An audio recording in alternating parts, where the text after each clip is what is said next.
I/O and peripherals. In this nugget, we discuss I/O, or input-output, and peripherals. When we start off here, we'll talk about one of the input devices you'll have, and that will be keyboards and any kind of a pointing device, whether it's a mouse or a trackball, or even something like I'm using right now, although it's not part of the A+ exam, but I'm using a Wacom drawing pad. This provides my input so that I can, draw things on here and show off all of my crack artistic abilities. Okay, that's about the limit of my artistic abilities. We also have KVMs here. This is very important for input and output because you need to be able to identify what's going on in different machines throughout your shop without having to attach a separate keyboard and mouse to each one of them, so we'll address that. We'll also talk about barcode readers, mostly useful for things like inventory or point of sale devices. And then we'll take a look at biometrics as well so that people can confirm with some physical characteristic that they really are who they claim to be. And then we'll take a look finally at one of the input methods that we can use, especially in kiosks or public access locations, and that would be touch screens. All right, as we get started here, let's take a look here at keyboard and pointing devices. Now, one of the things that we've already addressed many times in the past is that you can use a PS2 connection for some of the older traditional kinds of keyboards and mouse connections. These are those round circular connections, and they're also known as mini DIN. DIN is a German acronym of some kind that I can't begin to pronounce, so I'm not going to even try. But the green connector, as you know, is for the keyboard, and then the purple one is for the mouse, or for a trackball. And you can also use on a laptop, if it has a PS2 or a mini DIN connector, then you can use a PS2 Y cable on it, and at the end of the Y cable will be a space for both a keyboard and a mouse if you want to use an external keyboard and mouse instead of the integrated laptop pointing and keyboard devices. And then there's also a trackball. Now, this is really going to work mostly the same as a mouse in terms of its basic functionality, except that a mouse you would move across the desktop. A trackball is something that you just move the ball around with. In fact, that's what I use. I find that these actually work better, and this is a picture of one. I find that these actually work better, especially if you're working with dual monitors or two or more monitors, because I can really just spin this ball, flip it over to the left or right and go clear to the other screen very, very quickly. And I find that it runs much more smoothly than working with a mouse, but that's just my own personal opinion. It's just a matter of preference, really. And what happens with this is there are sensors inside of this housing here that will detect where this trackball is moving, and that's what part of this pattern is that you see on there. Those dotted patterns will help to measure what's going on with it. And then there's a scroll bar here, which you can use to zoom in and out. In fact, well, not to zoom in and out, but you can use it for whatever the function is. It might scroll up and down a page in Photoshop the way I have it configured here. Then I can use it to zoom in and out, just as you're seeing right here. In fact, while we're here, let me just move over a little bit further. Then you can have things like forward and back buttons. You can program these very often to do whatever you want them to do. And I use mine to go forward and back in my browser, my web browser. So this is just an example. There's many different manufacturers. Probably Logitech is the most commonly found trackball manufacturer.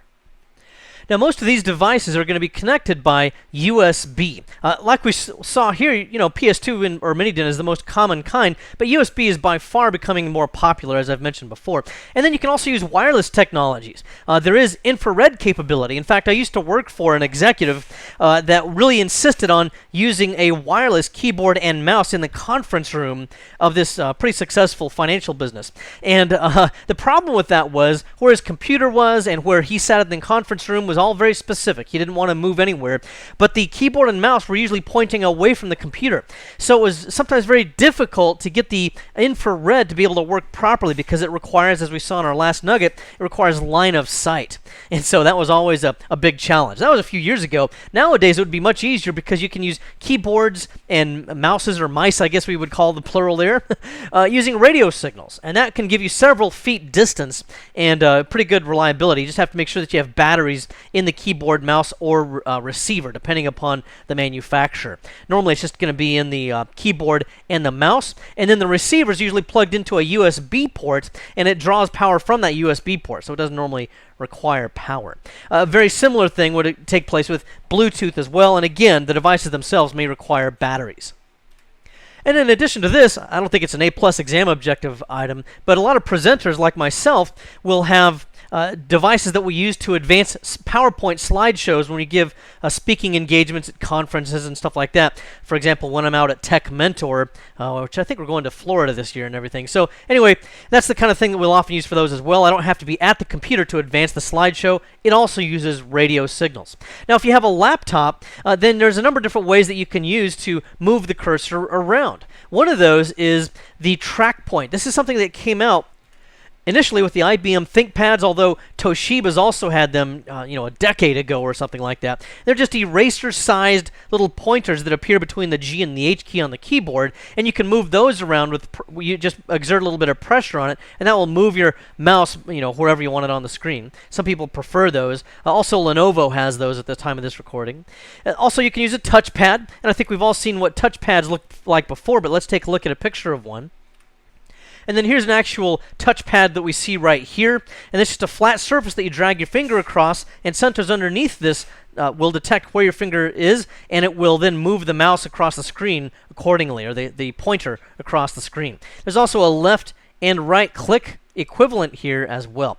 This actually kind of annoyed me on this particular laptop because you wouldn't really know it until you put your hands on it, but this is shifted slightly to the right where most touchpads are. So as my hands were over the keyboard, my palm would probably kind of cover it up just about like this, and as I'm typing along, it would sometimes just touch and drag in this area, and the pointer would go flying across the screen wherever I didn't really want it to go. Really made me mad, so I stopped using this laptop. It was a real annoyance. That's why I had to put a Hello Kitty sticker on here to give me more feelings of peace and tranquility. It's the only way I could find a happy place. Now also, some people don't like those touchpads or track points, either one, on their laptops. So if they're in the office, they'd much rather use a full-size keyboard and a real mouse or a trackball. And if that's the case, you can usually plug those in through a USB port now on most laptops, and it'll be just fine. Or you could probably get a docking station or a port replicator. They're very similar in function, but you could get those from the manufacturer of your laptop. And if you look at the bottom of the laptop, I think I have pictures here. Let me try to find it. Then what you'll find here is that you'll have an area of the laptop that slides or slides closed, or makes it available so that if I wanted to put this on my port replicator or my docking station, I would just simply slide this down, and it would then expose this port here, which I would then use to connect to that port replicator or docking station. And then that port replicator docking station would have the I/O already attached to it, such as an external monitor, for example, maybe a bigger monitor, and the keyboard and the mouse. Alright, then let's take a look at a problem that you might run into as an A+ technician. Here I have a single keyboard that I drew, although it kind of looks more like a cheese grater right now. And then we have a mouse, which kind of looks a little bit more like a tongue sticking out or something. And then a monitor that we have here. And then I'm working maybe on 3 separate customers' computers. Maybe on this one, I'm trying to clean up some viruses that the user ignorantly allowed themselves to download or something like that. Maybe on this one, I'm installing Microsoft Office. And then maybe on this other one down here, we have a hardware problem. Okay, so I might have multiple things going on here all at once. Now, I don't want to have a separate keyboard, monitor, and mouse for every one of these. Instead, I want to use the keyboard, monitor, and mouse that I'm accustomed to using every day, but I want it hooked up to each one of these. Well, what do? Do I go to each one and plug it into the back of one when I'm ready to work on that one? No, that would not be practical. Instead, what we can use is something called a KVM, or a keyboard video mouse, KVM. And what we'll do is we'll plug in each one of these items into this KVM. So I got my keyboard plugged into there, I got my mouse plugged into there, I got my monitor plugged into there, and then out of the back of this, or on other connectors, we have special cables that go to each one of these machines. Okay, and then what we'll have happening here is that you'll push a button on this, and if you push the button that's attached to this cable right here, then you'll be connected to this computer, and you'll have the keyboard, video, and mouse all operating on this computer. When you switch over to another computer, it no longer working on that one, then it will go to this computer. When you work on another computer, it'll go to this computer. So you just push a button here, and it automatically transfers these I/O devices to whichever computer it is that you want to work on. So let's take a look at some more of the details about a KVM switch.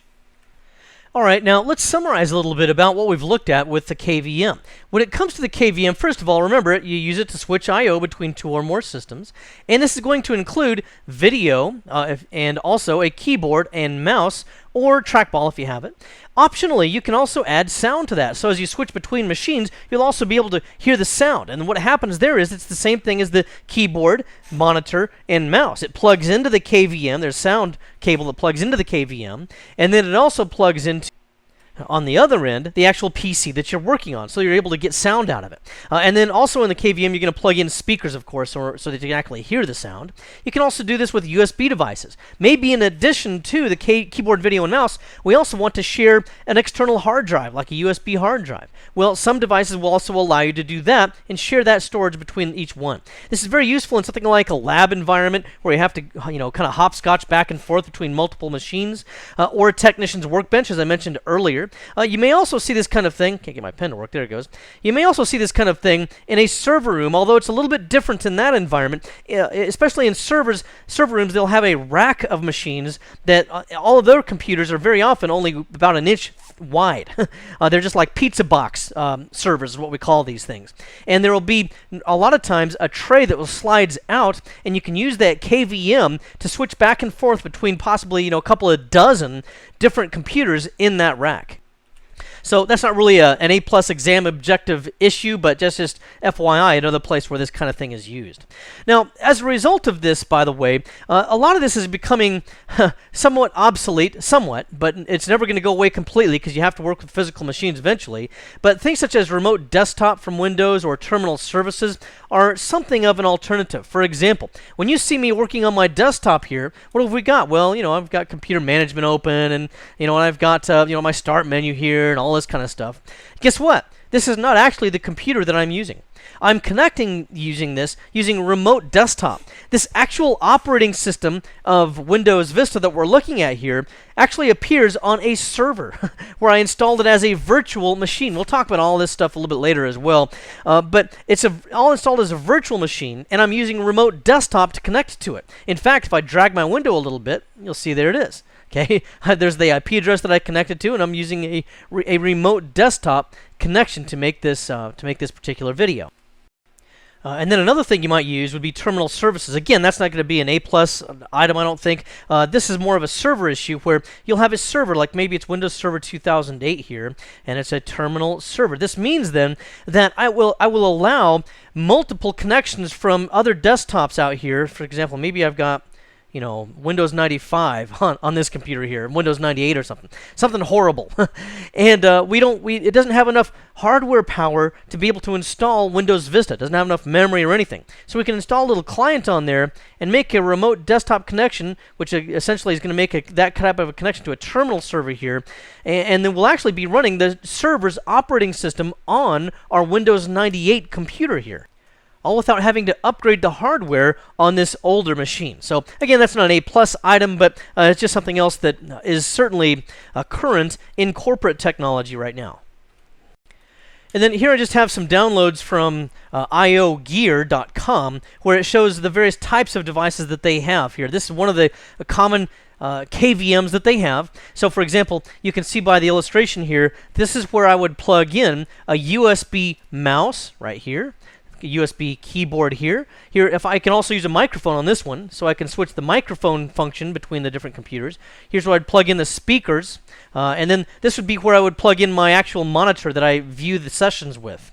This would be, again, an external USB connector, so maybe I have some kind of external storage or something like that. And this would be what I would actually put my hands on, would be all of these things. These would be the physical devices that I would use for my daily I/O as I'm working. And then for each one of the individual computers, my first computer that I'm installing antivirus software on, well, that would be plugged into this CPU item here, and then a special cable would plug in here. It's a USB cable, as you can see. And then the other end of this cable would be common A connectors that would go into the same USB ports that would normally plug in a keyboard or a mouse on that particular computer. So just plug in all the corresponding connections here, and again, most of these have their own unique cables that have been made for you, and then I can switch back and forth between all of these different computers. Okay. And then here's what some of those cables look like that I alluded to earlier. Let me, push in a little bit here, and we'll see them a little bit better. This would be, for example, on the client end of things, where the individual computers that I'm trying to, install antivirus software or something on, I'd plug that into the sound. I'd plug that into the microphone. I'd plug this into the USB port. That would be then give it the ability to detect my keyboard and mouse functions. And then on the other end, I would plug in the corresponding connections here. And then again, you can also see, this video connector here as well that would plug into my main monitor. Another thing to keep in mind with this, let me move over here a little bit further, is that when I want to switch back and forth between multiple computers, if this KVM is within easy reach, I just hit the button, just press that, and that would switch me to the CPU 1, or the first computer that I'm working with, the second computer, third and fourth. So you get the idea there. However, you can also use keyboard hotkeys. So, for example, I'm using an item very similar to this one we're looking at right now, and I just hit Control twice and then the number 2 and Enter, and that would switch me over to my server. So that's how this actually works.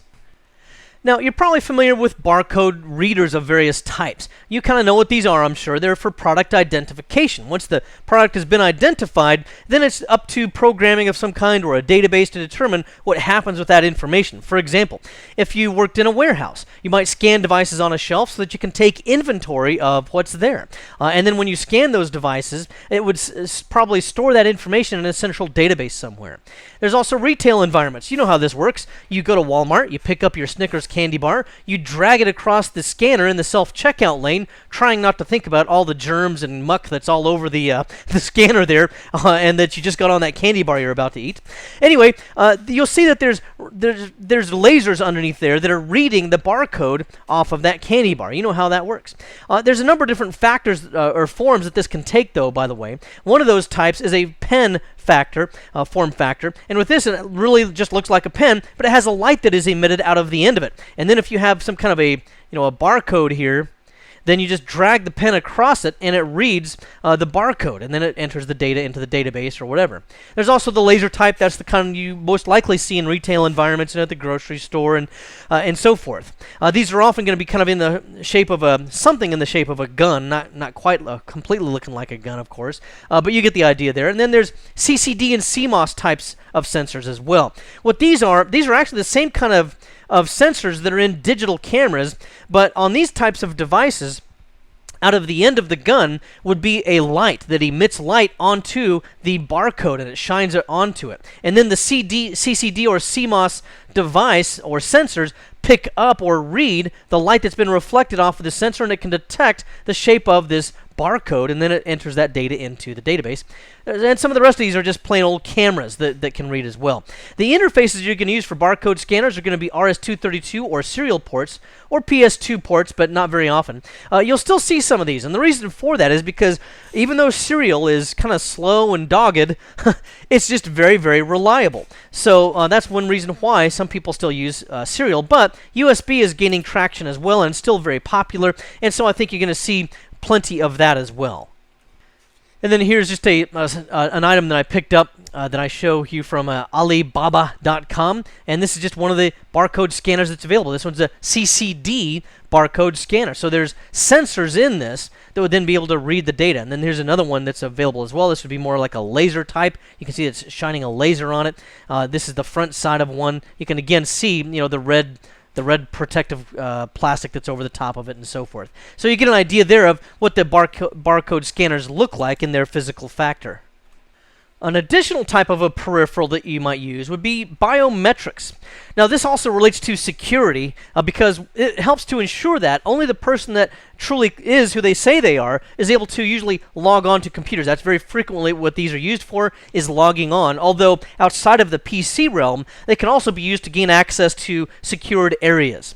But what they'll do is measure physical characteristics such as a fingerprint against a known previous record. What happens is you have to usually with fingerprint scanners, you have to register that fingerprint. So, for example, if this is your fingertip and this is your fingerprint on the tip of your finger, then what you'll do is you'll run it across the scanner. It'll usually get run through a mathematical algorithm where at the end of it, it just generates a bunch of gibberish, A1, KZ5, some convoluted number, where it then stores that into a database of some type. Then when you scan your finger again against that same scanner, it should generate the same hash, and they can confirm that it's actually you. You don't need to know those details for the plus exam purposes, but that's just an FYI, and that helps to prevent the actual photograph or picture or the actual fingerprint from being stored in a database that could then potentially get exploited. This is also a non-reversible hash usually, so that persons cannot use the same math to generate the fingerprint by reversing the math this direction. Okay. Anyway, that's the idea of how that works. This identifies you as indeed who you say you are. Sometimes this may also require a PIN. So you swipe your finger across the scanner, and then you also have to enter in a PIN, so it's something that you possess, your fingerprint, and something that you know, kind of a double level of security.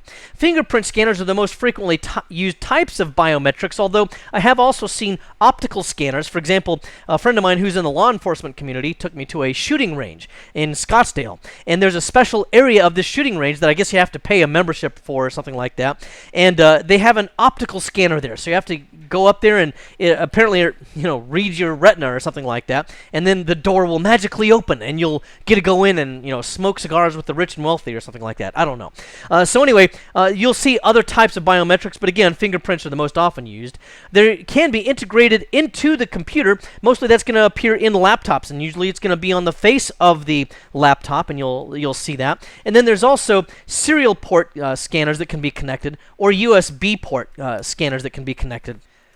And they'll also have to integrate with whatever the device manufacturer's fingerprint scanning software is as well.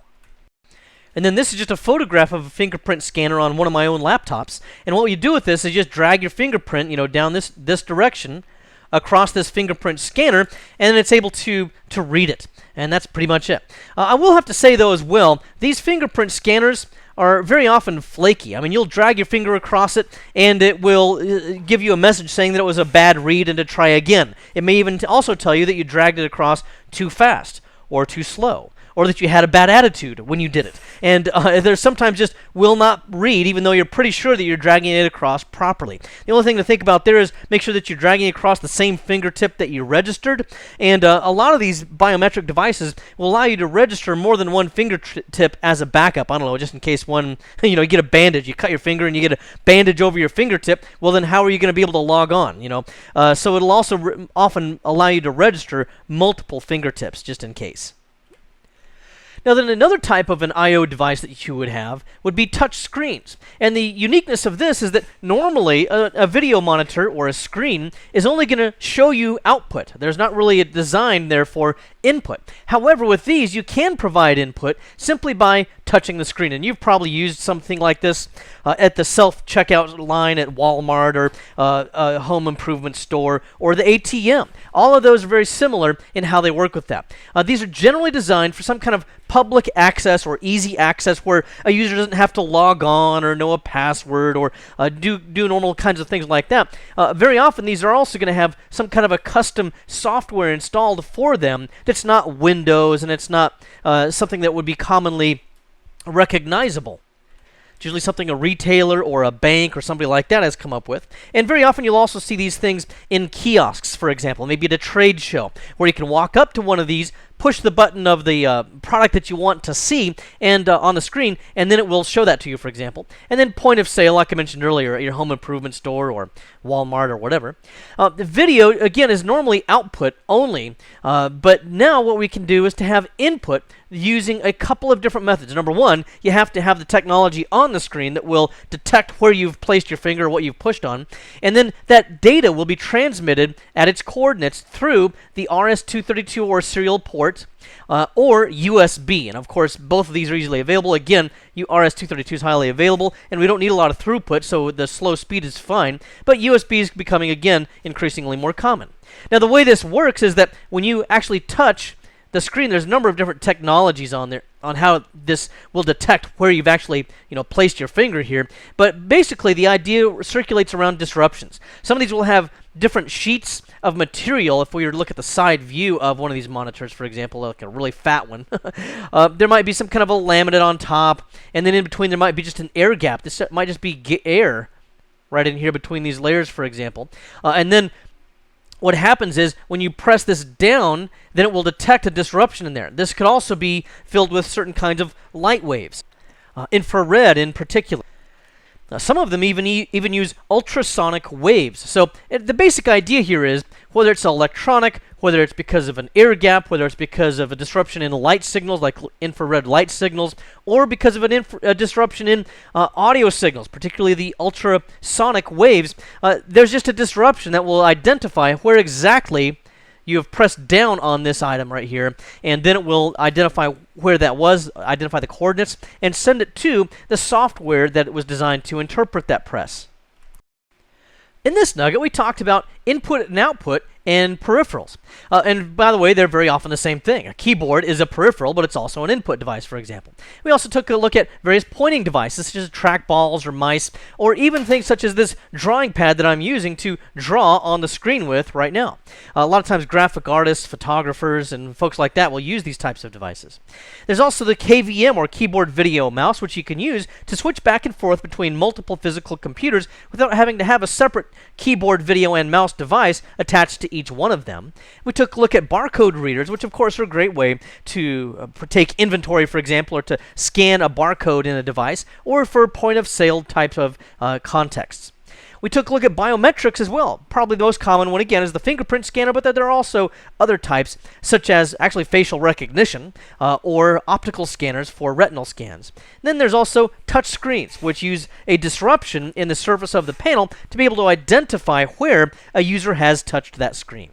Well, I hope this has been informative for you, and I'd like to thank you for viewing.